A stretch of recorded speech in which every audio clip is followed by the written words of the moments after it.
Chamo a vossa atenção para o seguinte. A equipa do Ministério da Educação, em 3 meses, teve 3 posições diferentes na questão do Estatuto do Aluno. O que não dá segurança nem aos professores, que têm a responsabilidade de avaliar os alunos e de os preparar, nem às famílias, nem aos próprios alunos. A primeira versão do Governo fazia distinção entre faltas justificadas e faltas não justificadas, com o que, naturalmente, estamos de acordo. Previa a possibilidade de reprovação ou de exclusão do aluno em caso de ultrapassagem do limite de faltas injustificadas. Em todo caso, e neste ponto nós não estávamos de acordo, previa uma prova de equivalência em que, se o aluno tivesse negativa, por decisão administrativa, podia passar de ano. Foi esta a primeira versão do Governo sobre o Estatuto do Aluno. Depois, foi entregue uma segunda versão. Essa segunda versão constituía, como eu afirmei, uma barbaridade. Não há diferença entre faltas justificadas e faltas não justificadas, o que é inaceitável, porque trata um aluno que está doente da mesma forma que um aluno que, pura e simplesmente, não quer ir às aulas.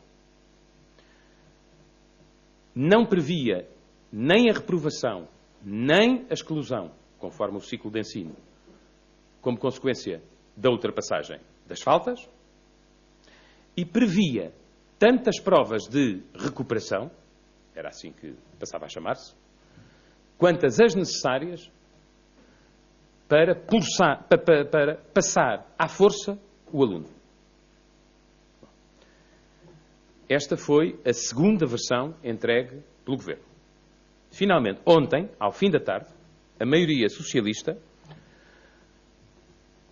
provavelmente atenta ao clamor que se fez na opinião pública, na opinião publicada e na comunidade educativa, perante um estatuto que assim tornava completamente irresponsável o clima de frequência das aulas, veio fazer uma terceira proposta. E nessa, gostava de sublinhar o seguinte. Agora, a maioria socialista prevê que haja um efeito para a ultrapassagem do limite das faltas. E coloca a reprovação ou a exclusão, conforme o ciclo de ensino, como consequência possível da ultrapassagem das faltas. Continua, a nosso ver erradamente, a não se fazer a distinção básica entre o que é uma falta justificada, por exemplo, por doença, ou uma falta não justificada, por exemplo, porque o aluno está a fazer gazeta ou não quer ir às aulas. A própria epígrafe dos projetos foi mudando ao sabor da evolução dos diplomas.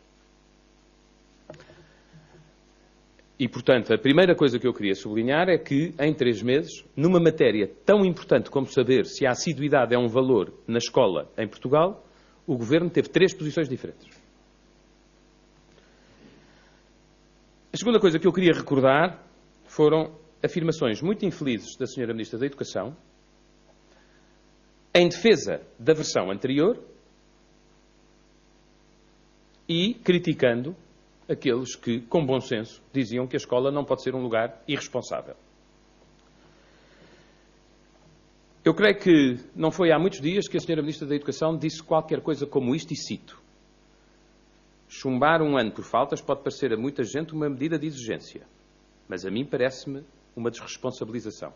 Fecha aspas. Também não foi há muitos dias que a Sra. Ministra disse que o CDS estava a prestar um mau serviço à escola, porque o CDS pôs o dedo na ferida e disse que não era possível que na escola, em Portugal, faltar ou não faltar, fosse exatamente a mesma coisa e não tivesse qualquer consequência o aluno sucessivamente faltoso.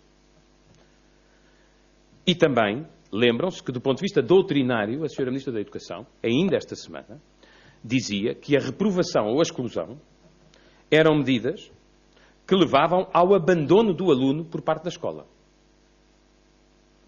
Todas estas frases da Sra. Ministra da Educação não demoraram 3 dias a ser desautorizadas pela própria maioria parlamentar. O que aconselharia a equipa da Educação a ter bastante mais humildade na forma como se dirige a quem não concorda, ou na forma como se dirige aos professores, ou na forma como se dirige a quem, como nós, se limita a defender que quando um aluno dá sucessivas faltas que não são justificadas, obviamente isso tem que ter uma consequência, porque a assiduidade é um valor, porque quem se esforça por ir às aulas tem que ser valorizado e porque não pode ser igual qualquer comportamento dentro da escola. Queria, em função disto, dizer-vos o seguinte. O CDS, há uma grande diferença entre o comportamento do CDS e do Partido Socialista, ou da equipa do Ministério da Educação, nesta questão do Estatuto do Aluno. O CDS foi constante. A Sra. Ministra da Educação foi inconstante. Teve 3 posições em 3 meses. O CDS teve bom senso. A Sra. Ministra da Educação queria instalar um sistema irresponsável. O CDS prestou um bom serviço ao país, porque ao liderar este combate, que depois provocou justamente uma forte discussão na opinião pública e uma forte contestação em muita gente, pôs o dedo na ferida e, a meu ver, contribuiu de uma forma determinante para que, finalmente, a maioria recue e, pelo menos, se preveja no Estatuto do Aluno que quem faltar sucessivamente sofre, obviamente, uma consequência e não pode ser tratado da mesma forma do que os alunos que se esforçam por ir às aulas e ter aprovação nas provas. Gostava de dizer isto com toda a clareza. O CDS tinha toda a razão quando afirmou que faltar sucessivamente às aulas tem de ter uma consequência. E a Sra. Ministra não tinha razão nenhuma, como agora se vê, quando pretendia excluir a reprovação ou a exclusão por causa de faltas sucessivas e injustificadas.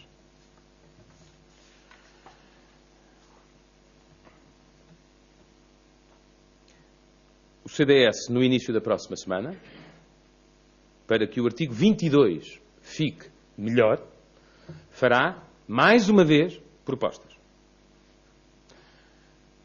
Já se conseguiu um princípio de bom senso, que é que as faltas sucessivas às aulas tenham uma consequência. E isso é importante porque os alunos que cumprem são premiados, os que se preparam para não cumprir sabem que alguma coisa acontecerá e também é importante para os professores que eram transformados em autênticos passadores administrativos de alunos, independentemente do respectivo mérito e da respectiva assiduidade. Mas falta colocar neste Estatuto uma coisa que é importante. É que uma falta justificada é totalmente diferente de uma falta não justificada. E quem já cedeu tanto pode ceder mais um bocadinho em nome do bom senso.